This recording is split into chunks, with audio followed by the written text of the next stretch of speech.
بھی اولاد کے لیے ہاتھ اٹھائیں.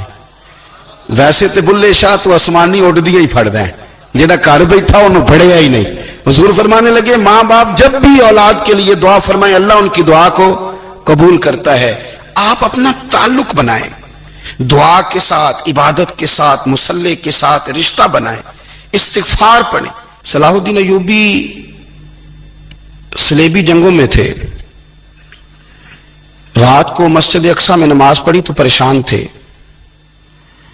ایک بزرگ سے ملاقات ہوئی تو وہ کہنے لگے کہ آپ بڑے پریشان ہیں. کہنے لگے حضور پریشان اس لیے ہوں کہ پہلے ہی مسلمان کمزور ہے, اب میں نے سنا ہے دشمن کا ایک بحری بیڑا وہ جنگی سامان سے بھرا ہوا آ رہا ہے, تو اب ان کے پاس اور تلواریں اور نیزے آ جائیں گے, مسلمانوں کے پاس پہلے ہی وسائل کی کمی ہے, پریشان ہو کس طرح کر کے مقابلہ کریں گے.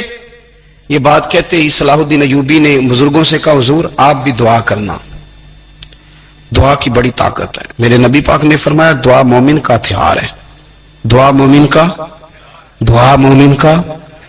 حضور نے فرمایا تقدیر کو سوائے دعا کے کوئی چیز نہیں بدل سکتی. دعا مومن کا ہتھیار ہے, یہ کافر کے پاس کوئی نہیں, یہ ہتھیار ہے مومن کا. اللہ کرے آپ کو سمجھ آئے. پھر سنیں, کئی بار کہہ چکا ہوں یہ ہتھیار ہے. کافر کے مقابلے میں جو تیرے پاس سب سے بڑا ہتھیار ہے وہ دعا ہے. دعائیں کرانی چھوڑ دی, کرنی چھوڑ دی, لینی چھوڑ دی. حضرت سیدنا انس بن مالک رضی اللہ تعالیٰ عنہ فرمایا کرتے تھے میں نے وہ رنگ دیکھا ہے جب حضور دعا مانگتے تھے اور حضور کی مقدس آنکھوں میں آنسو بھی ساتھ ہی بہا کرتے تھے, میں نے وہ انداز دیکھا. تو صلاح الدین ایوبی بزرگ سے کہنے لگے آپ بھی دعا کیجیے, اور خود رونے لگے اور سر سجدے میں رکھ کے رونے لگے, اور عشاء سے لے کر فجر تک روئے, خوب روئے. صبح وہ بزرگ آئے تو صلاح الدین ایوبی کا خوبصورت اور ہنستا ہوا چہرہ دیکھا. کہنے لگے آپ بڑے خوش ہیں, رات تو میں نے بڑے روتے ہوئے دیکھا تھا. تو کہنے لگے حضور وہ جو بحری بیڑا آ رہا تھا نا وہ پانی میں ڈوب گیا ہے, اب وہ نہیں آ رہا, ابھی خبر آئی ہے تو میں بڑا خوش ہوں. بزرگ کہنے لگے اٹھ سینے سے لگ اور سن ایک بات, وہ بحری بیڑا پانی میں نہیں ڈوبا, وہ تیرے آنسوؤں میں ڈوب گیا ہے. وہ جو تو رات رویا ہے نا رب کریم کی بارگاہ میں تو وہ ڈوب گیا ہے. بھائی اپنا مصلی کا, عبادت کا, وظائف کا, اللہ اللہ کا سلسلہ اس کو مضبوط کرے, اپنی دعاؤں کے تعلق کو مضبوط کرے. دعائیں بڑے انقلاب برپا کر دیتی ہیں. ہم تھوڑے تھوڑے نا جب سے خشک ہوئے ہیں نا, خشک, اور میری تو جماعت ہی صوفیاء کی جماعت تھی. ہم تو داتا علی اجمیری کی جماعت سے, ہم تو خواجہ اجمیری کی جماعت سے, ہم تو شیخ احمد فاروق سرہندی کی جماعت سے, ہم تو صوفیاء کی جماعت. ہمارے ہاں تسبیحات پڑھ لی جاتی ہیں اگر کبھی موقع ملے, لیکن وہ خاص انہماک, وہ خاص شوق, وہ خاص ذوق اللہ تبارک و تعالیٰ کی عبادت کا. ایک ہوتا ہے نماز پڑھنا, ایک ہوتا ہے اہتمام کے ساتھ نماز پڑھنا, یعنی ذرا وقت پہ اٹھنا, ذرا صحیح کر کے وضو کرنا, ذرا شوق سے مصلی بچھانا. ایک ہوتا ہے تسبیح پڑھ لینا, اور ایک ہوتا ہے ذرا تھوڑا سا نا شوق کے ساتھ اللہ کو یاد کرنا. آپ کبھی جو میں نے آیہ کریمہ پڑھی اس کی آپ شان نزول دیکھیں.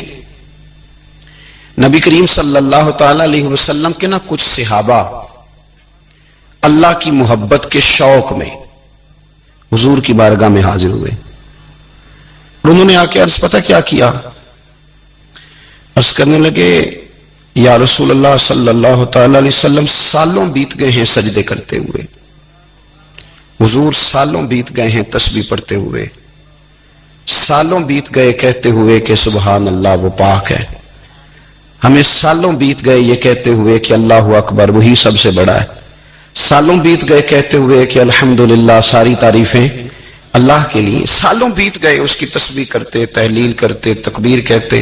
حضور اب نہ ہمارا اپنے رب سے ملنے کو جی چاہتا ہے, کبھی اے حقیقت منتظر نظر آ نہ لباس مجاز میں, لاکھوں سجدے تڑپ رہے ہیں میری جبین نیاز میں. اور اقبال کہنے لگے کہ تیرے عشق کی انتہا چاہتا ہوں, تو میری سادگی دیکھ کیا چاہتا ہوں, میرا ذرا سا تو دل ہے مگر شوق اتنا, میں وہی لن ترانی سنا چاہتا ہوں. میرا بھی دل کرتا ہے کہ اللہ میں تجھے کہوں میں تجھے دیکھنا چاہتا ہوں جس طرح حضرت موسیٰ کلیم علیہ السلام نے کہا تھا, اور تو مجھے کہے کہ لن ترانی تو نہیں دیکھ سکتا, ذرا سا تو دل ہے مگر شوق اتنا, میں بھی وہی لن ترانی سنا چاہتا ہوں. پھر کہنے لگے بھری بزم میں راز کی بات کہہ دی, بڑا بے ادب ہوں سزا چاہتا ہوں. دیکھو سب لوگوں کے بیچ میں نے یہ کہہ دیا. میرے عزیز صحابہ نا شوق میں, کتنے سارے لوگ ہیں آپ, کتنی ماشاءاللہ بڑی تعداد میں آپ آئے. ہم بھی کبھی اس شوق میں گئے ہیں کہ ہمارے رب کو دیکھنے کو دل چاہتا ہے, ہمارا جی چاہے وہ کبھی ہمیں ملے, ہم کبھی اس کی زیارت کریں, اس کی بارگاہ کرم میں ہم حاضر ہوں. صحابہ نے عرض کیا یا رسول اللہ صلی اللہ تعالی وسلم ہمارا رب کہاں ہے؟ ہمارا نا اپنے رب کو دیکھنے کو جی چاہتا ہے. جب صحابہ نے یہ عرض کیا تو اللہ نے قرآن مجید نازل کیا, فرمایا وَإِذَا سَأَلَكَ عِبَادِي عَنِّي فَإِنِّي قَرِيبٌ.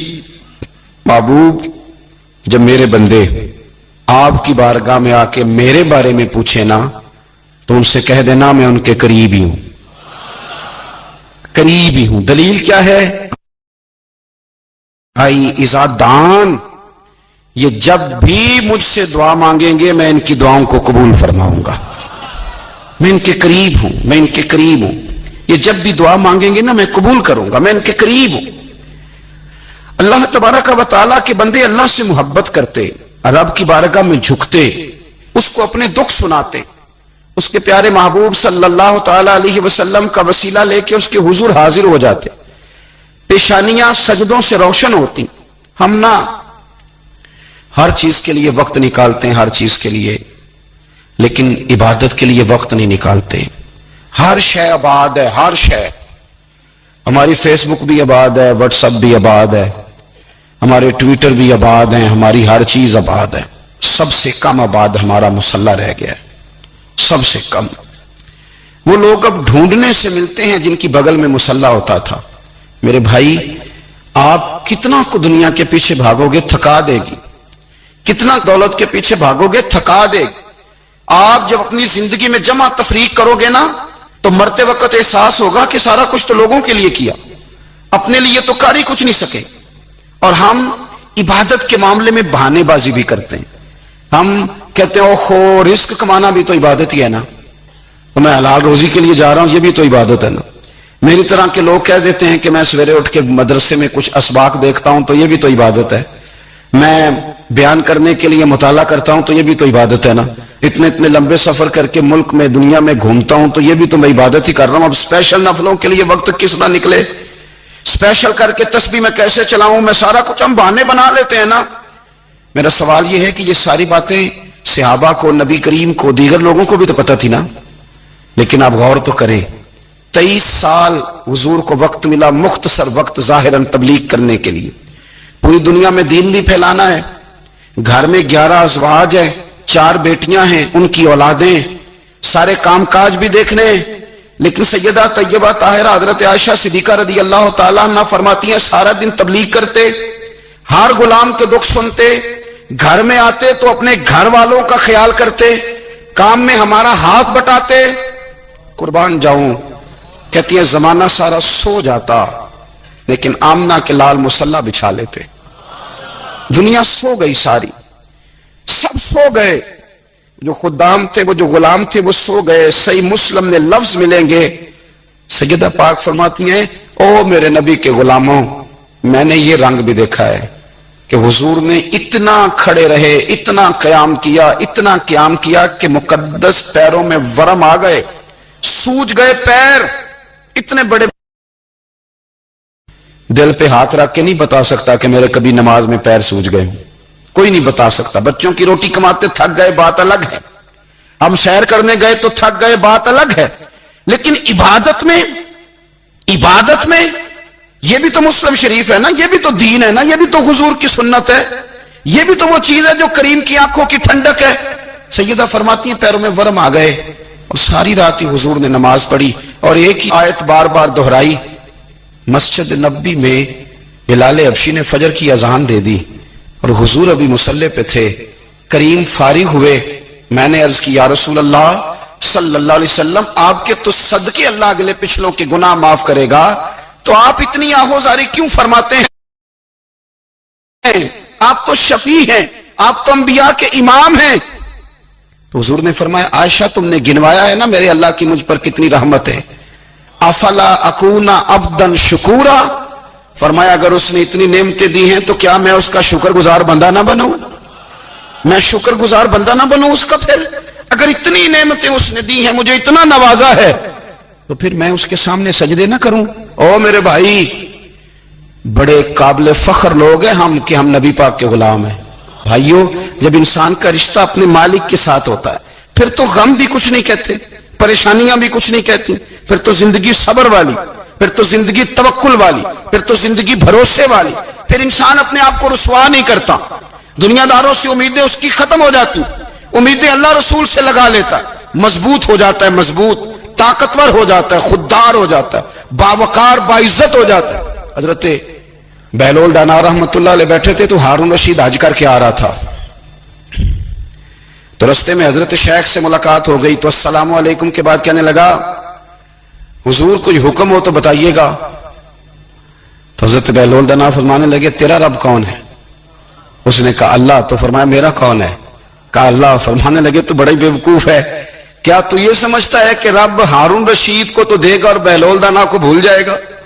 تیرا بھی وہی رب ہے، میرا بھی وہی رب ہے، اس نے اگر تجھے دے کے آزمایا ہے تو ہو سکتا ہے مجھے نہ دے کے آزما رہا ہو، جب اس کی حکمت کے تقاضے ہوں گے تو عطا کرے گا اور دے گا، تو جا اپنا کام کر۔ بھائی اپنی روحانی زندگی، اپنی عبادات، اپنے وظائف، اپنے روزمرہ کے معاملات، اپنی دعائیں، اپنا استغفار، دیکھو کوئی مشکل کام تو نہیں، 2 رکوع ہیں سورہ واقعہ کی اگر رات کو پڑھ لی جائے تو۔ میں کس طرح یہ بات بیان کروں کہ تعویذ بانٹنا آسان ہے اور وظیفہ بتانا مشکل ہے؟ سارا دن تعویذ بانٹیں تو لوگ لینے کو تیار ہیں، اور اگر آپ وظیفہ بتائیں تو کہتے ہیں تو مشکل کام ہے۔ او خدا کے بندے، اگر آپ کا تعلق قرآن پاک کے ساتھ مضبوط ہو، قرآن پاک کے ساتھ اگر آپ کا رشتہ ہو، لوگ سفارشیں ڈھونڈتے ہیں نا دنیا میں کوئی تعلق مل جائے تو میرا کام ہو جائے، دنیا میں اتنا مشکل معاملہ ہے، آخرت میں مجھے بتائیے گا کتنا مشکل معاملہ ہوگا۔ میرے نبی پاک صلی اللہ تعالی علیہ وسلم نے فرمایا جو لوگ سورہ ملک پڑھا کرتے تھے نا، سورہ ملک، یہ سورت ملک قیامت میں ان کی سفارش کرے گی، اور اس طرح کرے گی کہ کہے گی اے اللہ یہاں اس بندے کو جنت میں داخل کر دے یا مجھے قرآن پاک سے علیحدہ کر دے، تو رب فرمائے گا جا اس کا دامن تھام کے اسے جنت تک پہنچایا۔ آپ بات کو سمجھیں، جب آپ کے تعلقات اپنے معاملات کے ساتھ مضبوط ہوں گے، یہ نبی کریم نے وعدہ کیا ہے کہ تو سورت واقعہ پڑھ تیرے گھر میں فاقہ نہیں آئے گا۔ حضرت عبداللہ ابن مسعود رضی اللہ تعالیٰ عنہ بیمار تھے تو حضرت عثمان غنی رضی اللہ تعالیٰ عنہ تیمارداری کے لیے تشریف لے گئے اور جا کر کے کہا کہ آپ بڑے بیمار ہیں، آپ کی بیٹیاں زیادہ ہیں، میں چاہتا ہوں کہ خزانے میں سے کچھ مدد کروں۔ تو سیدنا عبداللہ ابن مسعود رضی اللہ تعالیٰ عنہ اٹھ کے بیٹھ گئے اور کہنے لگے امیر المومنین، اللہ آپ کو میری طرف سے، میری بیٹیوں کی طرف سے بہتر صلہ دے، میری بیٹیوں کو کسی خزانے کی ضرورت نہیں، میں نے انہیں خزانہ دے دیا ہے۔ کہا جناب آپ نے کون سا خزانہ دیا ہے، میں آپ کے مالی معاملات کو جانتا ہوں۔ تو فرمانے لگے امیر المومنین، میرے نبی کریم نے فرمایا ہے جو سورت واقعہ پڑھے اسے کبھی فاقہ نہیں آتا، میں نے بیٹیوں کو یاد کرا دی ہے، یہ خزانہ میں نے انہیں دے دیا ہے۔ وہ سارے والدین سنیں جو بیٹیوں کے لیے پریشان رہتے ہیں، حضرت عبداللہ ابن مسعود نصیحت کر رہے ہیں، فرمانے لگے میں نے سورت واقعہ یاد بھی کرا دی ہے، پڑھنے کی عادت بھی ڈال دی ہے، حضور نے فرمایا ہے جو سورت واقعہ پڑھے اسے فاقہ نہیں آتا۔ کہنے لگے چاند تو اپنی جگہ چھوڑ سکتا ہے، سورج گر سکتا ہے، تارے ٹوٹ سکتے ہیں، پر مدینے والے رسول کی بات غلط نہیں ہو سکتی۔ حضور نے فرمایا فاقہ نہیں آئے گا تو انشاءاللہ کبھی بھی نہیں آئے گا۔ کرنے کا کام یہ ہے کہ ہم اپنے معاملات، اپنی عبادات، اپنی دعائیں کبھی 10 منٹ عادت ہو جائے نا دعا مانگنے کی علیحدہ سے رات کو۔ بھائیو آپ خیال رکھیں گے، غور کریں گے، حضرت عبداللہ ابن عمر رضی اللہ تعالیٰ عنہ کے بارے میں پوچھا تو سیدہ فرماتی ہیں کہ نبی کریم صلی اللہ تعالیٰ علیہ وسلم نہ زیر لب مسکرائے اور فرمایا حفصہ تیرا بھائی ہے تو اچھا، لیکن میں نے سنا ہے کہ عشاء کی نماز پڑھتا ہے تو فجر تک سویا ہی رہتا ہے۔ او نوجوانوں، 10 بجے تک سونے کی بات نہیں ہوئی، 9 بجے تک سونے کی بات نہیں ہوئی، 11 بجے اٹھنے کی بات نہیں۔ حضور فرمانے لگے میں نے سنا ہے کہ عشاء کی نماز پڑھ کے سو جاتا ہے اور فجر تک سویا ہی رہتا ہے، اسے چاہیے کہ تہجد کے وقت اٹھا کرے، اللہ کی بارگاہ میں حاضر ہوا کرے، آہوزاری کرے، سجدے کرے، عبادت کرے۔ اٹھتا ہے اور فجر میں جا کے اٹھتا ہے. حضرت جناب حفصہ رضی اللہ تعالیٰ عنہ کہتی ہے میں نے جناب عبداللہ ابن عمر کو پیغام دیا اور میں نے کہا میرے جوان بھائی سن. نبی پاک نے فرمایا ہے تو اچھا پر تہجد میں نہیں اٹھتا, نفل نہیں پڑھتا. او میری ملت کے جوانوں, مزہ نہیں آ جاتا جب ساری دنیا سوئی ہو, ساری دنیا, اور بستر بھی گرم ہو اور نیند بھی پورا غلبہ کر رہی ہو, اور اچانک گھنٹی بجے دماغ میں, آنکھ کھلے, گھڑی پہ نظر پڑے, 3:30 4 بجے کا پیغام گھڑی بتائے, اور کوئی چڑھتی جوانی والا اٹھ کے وضو کرے, اور جب وہ مصلی کھول کے بچھائے تو مدینے والے محبوب کہتے ہیں کہ ہر نماز پہ رب ثواب دیتا ہے, اور جو اٹھ کے تہجد کی نماز پڑھے اسے دیکھ کے تو رب مسکراتا ہے, جو اس کی شان کے لائق ہے, جو اس کی شان کے لائق, وہ مسکراتا ہے, خوش ہوتا ہے کہ میرا بندہ تہجد میں اٹھ گیا, وہ مسکراتا ہے. کاش ہماری صبح کبھی اپنے مالک کے نام ہو جائیں, کاش کے صبح. حضرت ابو الحسن رحمت اللہ تعالی علیہ حضرت معاذ ابن جبل رضی اللہ تعالیٰ عنہ کے پاس بیٹھا کرتے تھے. فرماتے ہیں ان سے جو پیار بڑھا تو پھر میرا مصلی سے بھی بڑھ گیا. تابعی ہیں. فرماتے ہیں صحابی رسول سے محبت ہوئی تو ذکر سے بھی ہو گئی, پھر درود شریف سے بھی ہو گئی. محبت ان سے بڑھی تو پھر اللہ نے مسجد کا پیار بھی بڑھا دیا. آپ فرماتے ہیں کہ میری ہر وقت طبیعت چاہتی تھی کہ بس اللہ اللہ کروں, بس اللہ اللہ کروں, بس نہ میں ذرا تھوڑی جان چھڑاؤں لوگوں سے, کوئی 10 منٹ ملے تو میں کچھ 4 نفل پڑھ لوں, میں تھوڑا سا نہ بچوں لوگوں سے, اور مجھے تسبیح ملے تو میں نہ کچھ 400-500 دفعہ استغفار پڑھوں, سبحان اللہ, الحمدللہ, اللہ اکبر, لا حول ولا قوت الا باللہ, میں نہ تسبیحات پڑھوں. فرماتے ہیں کہ بچے تھے گھر میں 6-7, غربت تھی, کام ملتا کوئی نہیں تھا, اور میں کام چور نہیں تھا, کام ڈھونڈتا تھا, پر اللہ کی قدرت کے کام نہیں ملتا تھا. فرماتے ہیں کہ میں نے ایک دن اپنی اہلیہ سے کہا کہ آج میں پھر جاتا ہوں کام ڈھونڈنے, تو میری بیوی بڑی فرما بردار تھی, پر اس دن نہ غربت کے ہاتھوں تنگ آ کے کہنے لگی آج نانا کوئی تو چیز لے کے آیا, اور مجھ سے بچوں کی بھوک نہیں دیکھی جاتی, یہ سب روگاں دا روگ محمد جس دا نام غریبی, کنڈ بلا کے لنگ جاندے نہیں دوست یار قریبی, آج نہ کچھ لے کے آیا تو میں بچے لے کے چلی جاؤں گی. شیخ فرماتے ہیں کہ میں بڑا پریشان گھر سے نکلا, پر میں نے صبح سے لے کے زور تک کام